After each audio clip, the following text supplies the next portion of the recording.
that.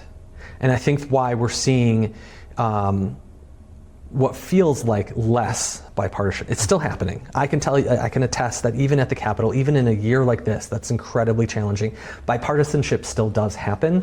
But part of the challenge to it is you have to, in order to have bipartisanship, you have to have a set of norms that both sides agree to.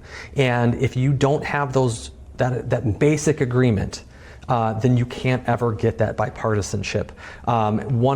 Here's an example, right? Both sides need to agree that the other side deserves to exist, right? Because if you have one side that's saying you're an enemy of the state, you're a terrible human being, I'm going to encourage political violence, you can't have bipartisanship with that because it's an all or nothing kind of thought process, and neither side should ever demand all or nothing.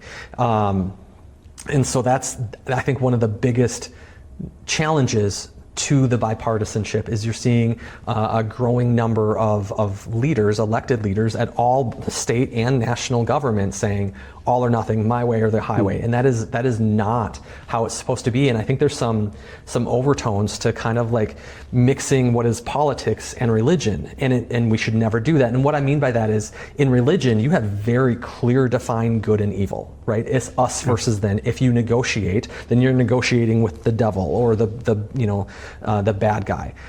If you view politics in that same way, that's how you get into the all or nothing, the extremism, the advocating for violence, which is why we can't do that. We can't demonize compromising. And that is what is happening at literally every level of government by some.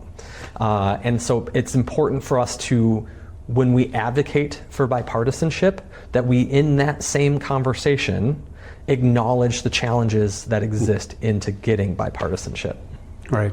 Okay. Yeah. The one thing I was going to say was that the great thing about this is that people can get as involved as they want to, whether it be going out and handing out brochures or pamphlets, or walking in a parade, or whatever else, or becoming one of those leaders behind the candidate. They can do that. And I think sometimes people feel like it's like, okay, I don't have 100 hours a week to devote to this. You don't need to. Just get out there and get as involved as you want. Yeah. I mean, like on the campaign side.